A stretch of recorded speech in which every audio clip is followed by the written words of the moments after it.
जिवंत देव, जो पवित्र प्रभू येशू ख्रिस्ताच्या नावाला धन्यवाद देऊ. गलातीकरास पत्राचा 5वा अध्याय 16 वचनापासून मी आपल्यासाठी वाचतो. पवित्र आत्म्याचे मार्गदर्शन. आत्म्याच्या, मी तर म्हणतो आत्म्याच्या प्रेरणेने चाला, म्हणजे तुम्ही देहवासना पूर्ण करणारच नाही. कारण देहवासना आत्म्याविरुद्ध आहे व आत्मा देहवासने विरुद्ध आहे.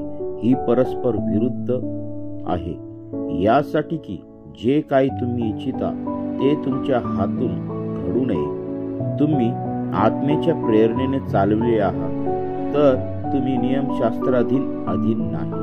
देहाची कर्मे तर उघड आहे, तीही जार कर्म, अशुद्धपणा, कामातुरपणा, मूर्तीपूजा, चेटके, वैर, कलह, मत्सर, राग, तट, फुटी, पक्षभेद, हेवा, दारूबाजी, रंगेलपणा आणि अशा इतर गोष्टी, ह्याविषयी मी तुम्हाला पूर्वी जे सांगून ठेवले होते तेच आता सांगून ठेवतो की अशी कर्मे करणाऱ्यांना देवाच्या राज्याचे वतन मिळणार नाही.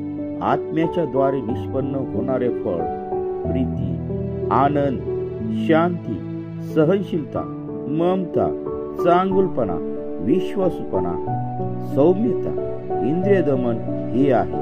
अशा विरुद्ध नियमशास्त्र नाही. जे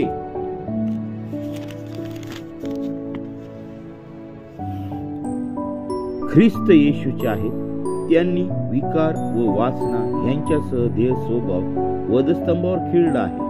आपण जर आत्म्याच्या सामर्थ्याने जगतो तर आपण आत्म्याच्या प्रेरणेने चालावे. आपण पोकळ अभिमान बाळगणारे, एकमेकांना चीड आणणारे व एकमेकांचा हेवा करणारे होऊ नये.